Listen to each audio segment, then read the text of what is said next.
torque acting on an electric dipole placed in external uniform electric field। Sir क्या मतलब इसका? मान लिया प्यारे बच्चों, इस क्षेत्र में, इस रीजन में, इस एरिया में पहले से ही कोई इलेक्ट्रिक फील्ड है, पता नहीं कहां से आई, ओके, जहां मर्जी से आई, यूनिफॉर्म है वो electric field. Uniform electric field को कैसे शो करते हैं? स्ट्रेट लाइन से शो करते हैं सर, जो इक्विडिस्टेंट होती है एक दूसरे से। एग्जैक्टली प्यारे बच्चों, जैसे एक लाइन ये रही, इसके ही पैरेलल कुछ दूरी पे एक लाइन ये रही, इसके ही पैरेलल कुछ दूरी पे, उतनी ही दूरी पे जितनी पे पहले वाली थी, ये रही और ये रही। ये यूनिफॉर्म इलेक्ट्रिक फील्ड को शो करती हैं प्यारे बच्चों ये लाइंस, हां, और उस तरफ जा रही हैं। So this is the direction of the uniform electric field and this is how we represent uniform electric field. Okay, ये पता चल गया। सो अब हम क्या लिखेंगे? लिखना स्टार्ट कीजिए आप। Let us consider a dipole having charges minus q and plus q at points A and B is placed in external uniform electric field such that dipole moment of the dipole makes an angle theta with the direction of electric field in which it is placed। ये बात लिख लीजिए प्यारे बच्चों। मैंने क्या बोला? मैंने बोला एक एक्सटर्नल इलेक्ट्रिक फील्ड में एक डाइपोल को रख दिया गया है। अच्छा, एक डाइपोल को रख दिया गया है प्यारे बच्चों। डाइपोल कहां है सर? ये रहा भाई, ये रहा, ये लो, इस डाइपोल को रख दिया। यहां चार्ज ए पॉइंट पे रखा है माइनस क्यू चार्ज, और इस बी पॉइंट पे रखा है प्लस क्यू चार्ज प्यारे बच्चों। और ये इसकी डाइपोल मोमेंट की डायरेक्शन क्या है? ये रही सर, ये पी है इसकी डाइपोल मोमेंट, तो इसकी डायरेक्शन माइनस क्यू से प्लस क्यू होती है। हां, तो इसकी डाइपोल मोमेंट की जो डायरेक्शन है ना, वो इलेक्ट्रिक फील्ड के साथ थीटा एंगल बनाती है। अच्छा, तो आई बात समझ में प्यारे बच्चों। तो यहां पे इलेक्ट्रिक फील्ड है, ये इलेक्ट्रिक फील्ड है, पता है आपको? हां, तो यहां बना लो ये इलेक्ट्रिक फील्ड, नो प्रॉब्लम, यहां बना लो, यहां बना लो, कोई दिक्कत नहीं है। और ये लेंथ कितनी है इस डाइपोल की, वो भी आपको पता है कि ये 2L है सर। बिल्कुल है प्यारे बच्चों, सिंपल। मैंने अब तक इतना ही बताया और वही आपको लिखवाया है। अब एक बात बताओ, अभी लिखना बंद करो, सुनो ध्यान से। अब जो नेगेटिव और पॉजिटिव चार्ज है उन पे इलेक्ट्रिक फील्ड फोर्स लगाती है। बिल्कुल आपको पता है, पॉजिटिव चार्ज को इलेक्ट्रिक फील्ड अपनी ही डायरेक्शन में लेके जाने की कोशिश करती है और नेगेटिव चार्ज को अपनी डायरेक्शन से अपोजिट डायरेक्शन में फोर्स लगाती है। इलेक्ट्रिक फील्ड लगाती है ना? बिल्कुल लगाती है सर। तो यहां भी लगाएगी भैया।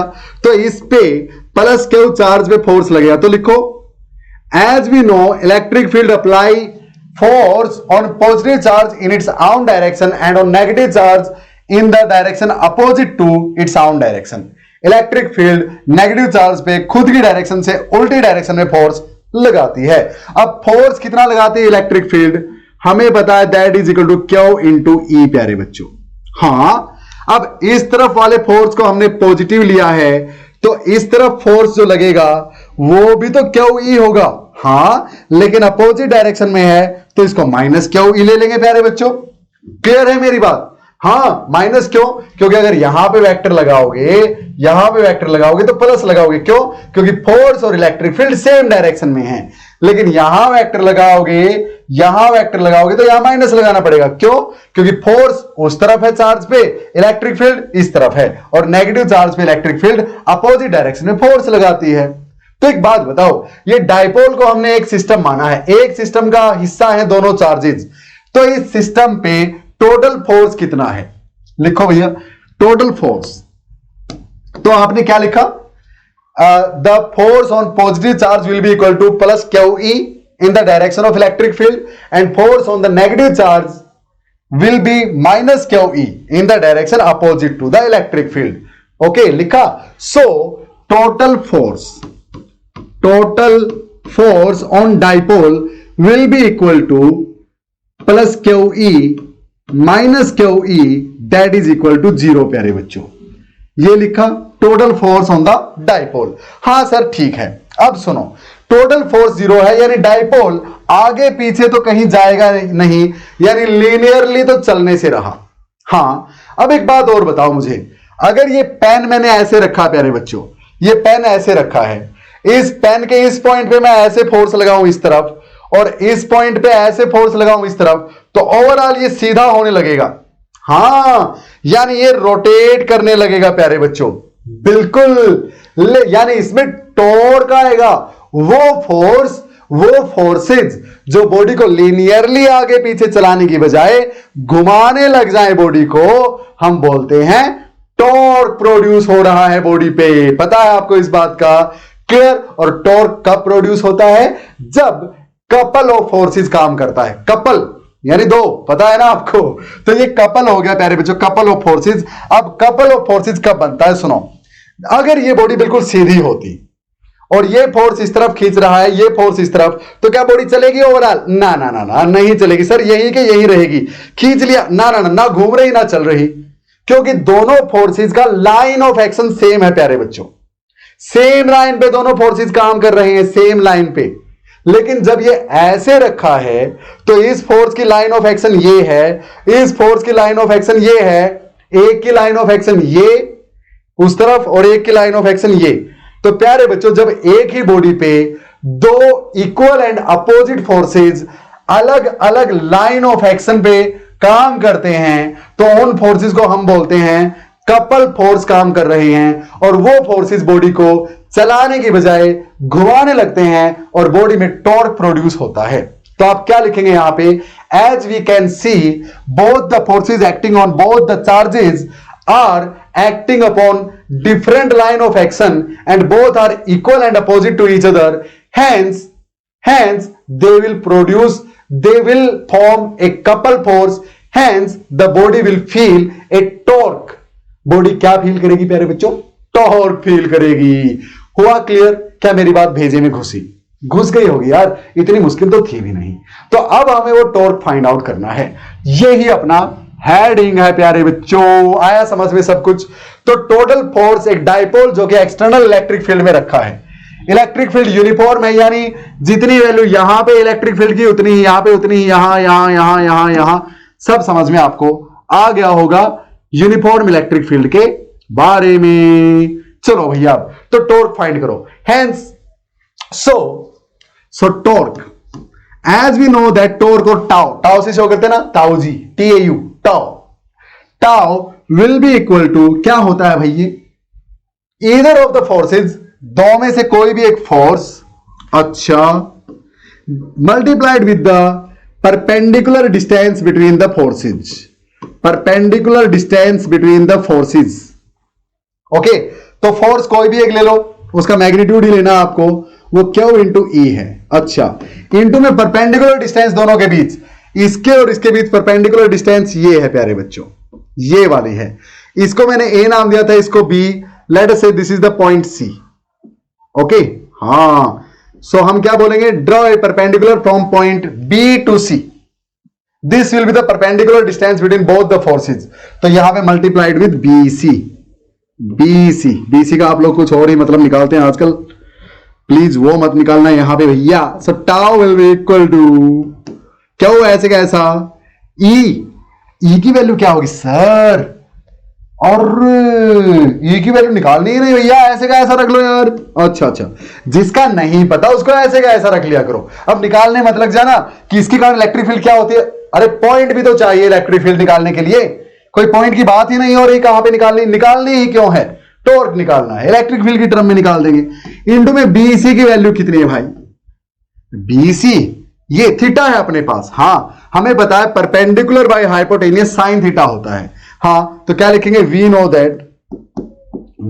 दैट BC अपॉन हाइपोटेनियस यानी AB, हाँ, will be equal to sine theta. बिल्कुल, यानी BC will be equal to AB sine theta, और AB का आपको पता है प्यारे बच्चों 2L के बराबर है। So BC will be equal to 2L sine theta. क्या पुट कर दो वहां पे? कर दो sir. So BC is 2L sine theta. मुझे बता दो Q इंटू 2L क्या होता है? Q इंटू 2L P होता है सर। तो P is sine theta, value I torque की, ये मैग्नीट्यूड आ गया टॉर्क का। और अगर वेक्टर फॉर्म में लिखना चाहो प्यारे बच्चों, so tau in vector form will be equal to, P भी एक वेक्टर क्वांटिटी है, इलेक्ट्रिक फील्ड भी एक वेक्टर क्वांटिटी है। साइन थीटा को हटा के इनके बीच का क्रॉस प्रोडक्ट ले आओ, क्या P cross E, PE sign theta होता है या नहीं? PE कोस थीटा होता तो मैं यहां पे P डॉट E लिख देता, लेकिन क्रॉस है तो P क्रॉस, साइन है तो P क्रॉस E लिख दिया प्यारे बच्चों। तो टॉर्क की डायरेक्शन क्या होगी सर? वही जो P क्रॉस E की होगी, P क्रॉस E की। P इस तरफ है, E इस तरफ है, P से E की तरफ अपना हैंड की, राइट हैंड की फिंगर्स लेके आओ P से E। ऐसे तो ला नहीं सकता, उल्टा ना, ऐसे ला सकता हूं। P से E को जब फिंगर लेके आए तो अंगूठा अंदर की तरफ था, यानी यहां पे टॉर्क की direction inward the plane of this beautiful board है प्यारे बच्चों। ब्यूटीफुल कैसे? इतने सारे कलर हैं इसके अंदर, कलर तो हमेशा ब्यूटीफुल ही होते हैं सर। समझ में आए प्यारे बच्चों? सो टॉर्क इस पे, यानी ये टॉर्क इसको ऐसे घुमाएगा P से E की तरफ, ये ऐसे घूमेगा भैया आपका डाइपोल। क्लियर? हाँ, तो प्यारे बच्चों tau is PE sine theta, P cross E आप इसको याद रख सकते हैं। टॉर्क की यूनिट तो आपको पता ही है, क्या होती है? न्यूटन मीटर होती है, न्यूटन मीटर होती है प्यारे बच्चों। यहां पे आप और भी यूनिट चाहें तो वो लिख सकते हैं, अदरवाइज न्यूटन मीटर रखो यार, काम चल जाएगा, अच्छी खासी यूनिट है। डायमेंशनल फार्मूला वगैरह पूछेगा नहीं यहां पे, इसका 11th में पूछ चुका है आपसे टॉर्क का डायमेंशनल फार्मूला। वैसे भी mLT-2 इंटू L, यानी mL2T-2, वही जो वर्क डन का होता है सेम टॉर्क का होता है, याद होगा। हाँ, चले आगे। चलो भाई, अब सुनो प्यारे बच्चों, इतना कुछ पढ़ लिया टॉर्क के बारे में, तो बता दो टॉर्क की वैल्यू मैक्सिमम कब होगी इस पे? मैक्सिमम सुनो, ये इलेक्ट्रिक फील्ड थे ऐसे। हाँ, पहले तो प्रैक्टिकली बताता हूं और फिर मैथमेटिकली देख लेंगे मैक्सिमम वैल्यू टॉर्क की। इलेक्ट्रिक फील्ड ऐसे है, अगर ये बिल्कुल ऐसे रख दो प्यारे बच्चों, हाँ, तो बिल्कुल भी नहीं घूमेगा। एक फोर्स इस तरफ, एक इस तरफ, बिल्कुल भी नहीं घूमेगा। पेन ऐसे ही रहेगा, खिंचाव बना रहेगा, बस घूमेगा नहीं, क्योंकि इलेक्ट्रिक फील्ड ऐसे बिल्कुल सीधी, ऐसे लेके जा रही है नेगेटिव को, ऐसे लेके जा रही है पॉजिटिव को, तो खिंचाव बना रहेगा, घूमेगा नहीं। ऐसे है थोड़ा सा घूमेगा, हाँ, ऐसे है और ज्यादा घूम जाने के चांसेस हैं, और बिल्कुल ऐसे है तो सबसे ज्यादा चांसेस है घूम जाने के। यानी प्यारे बच्चों टॉर्क तब मैक्सिमम होगा जब ये इलेक्ट्रिक फील्ड के परपेंडिकुलर रखा है, यानी 90 डिग्री पे। अब ऐसे रखने की बजाय मैं इसको उल्टा ऐसे रख दूं तो भी मैक्सिमम है चांसेस, हाँ, घूम जाने के। तो प्यारे बच्चों, या तो आप इलेक्ट्रिक फील्ड से 90 डिग्री के एंगल पे रखो, देखो 90, इलेक्ट्रिक फील्ड उस तरफ थी, 90 पे रखो तो टॉर्क मैक्सिमम होगा, या फिर 90, 180, 270, हाँ 270 पे रखो तो भी मैक्सिमम चांसेस है इसके घूमने के, यानी टॉर्क मैक्सिमम होने के। तो 90 डिग्री पे और 270 डिग्री पे टॉर्क मैक्सिमम। अब सुनो, यहां पे टॉर्क मिनिमम, हाँ, यानी 0 डिग्री पे टॉर्क मिनिमम, 180 पे 90 पे मैक्सिमम, 180 पे फिर से मिनिमम। अब पॉजिटिव वाला चार्ज यहां आ गया, नेगेटिव वाला यहां था ना, अब पॉजिटिव यहां आ गया, नेगेटिव यहां, तो पॉजिटिव वाले पे इस तरफ फोर्स लग रहा है, नेगेटिव वाले पे इस तरफ, लेकिन घूम तो फिर भी नहीं रहा। हाँ, अब की बार कॉन्ट्रैक्शन आ रही है डाइपोल में, लेकिन घूम तो नहीं पा रहा। तो प्यारे बच्चों, 0 एंड 180 पे टॉर्क 0, एंगल अगर 90 या 270 है तो टॉर्क मैक्सिमम। अब सुनो, sine theta is maximum at 90 degree, मानते हैं? हाँ, साइन 91 होता है, और ऐसे ही 270 पे प्यारे बच्चों। तो at angle 90 and 270 degree the torque will be maximum and the value of torque will be PE। क्या लिखेंगे आप? क्या लिखेंगे? So as sine theta is maximum at 90 and 270, वो प्लस माइनस का चक्कर छोड़ देना भैया, okay. Hence torque will be maximum, लिखो torque will be maximum when angle between P and E is 90 degree or 270 degree, okay। As sin theta is minimum, next line में लिखेंगे as sin theta is, अरे hence tau will be maximum, इस line से पहले ही, hence tau will be maximum when angle between P and E is 90 and 270 degree, that maximum will be equal to PE प्यारे बच्चों, PE, clear? हाँ, and if लिखो अब next, as sin theta is minimum at 0 degree and 180 degree, hence tau will be minimum or say 0 when the angle between P and E is 0 और 180 degree. प्यारे बच्चों, यानी जब ये 0 डिग्री और 180 डिग्री के एंगल पे है ना प्यारे बच्चों, किसके साथ? इलेक्ट्रिक फील्ड के साथ। जब डाइपोल मोमेंट इलेक्ट्रिक फील्ड के साथ 0 डिग्री या 180 डिग्री पे है, तब ये रेस्ट पे है ना, तब ये घूम ही नहीं रहा, क्योंकि इस पे क्या है? टॉर्क 0 है, फोर्स 0 पहले ही था, टॉर्क भी 0 हो गया, तो आप क्या लिखेंगे? At angle 0 degree and 180 degree, force total is 0 and torque is also 0। प्यारे बच्चों, simple. At angle 90 and 270 degree, force तो अभी भी 0 है, बट टॉर्क इज नॉन 0। प्यारे बच्चों, क्लियर? एंड मैक्सिमम है, बल्कि नॉन 0 और मैक्सिमम है। अब सुनो, जब ये मूव ही नहीं हो रहा, कितने पे? 0 डिग्री पे और 180 डिग्री पे रख दूं अगर इसको मैं इलेक्ट्रिक फील्ड के साथ, तो मूव ही नहीं हो रहा, तो इस पे यानी इक्विलिब्रियम है प्यारे बच्चों। हाँ, सो लिखो as the torque is 0 when the angle of P with E is 0 or 180 degree, hence the dipole will be in equilibrium condition when it is along the electric field or it is opposite to the electric field। देखो, ये थे अपने पास electric field. हाँ sir, बिल्कुल।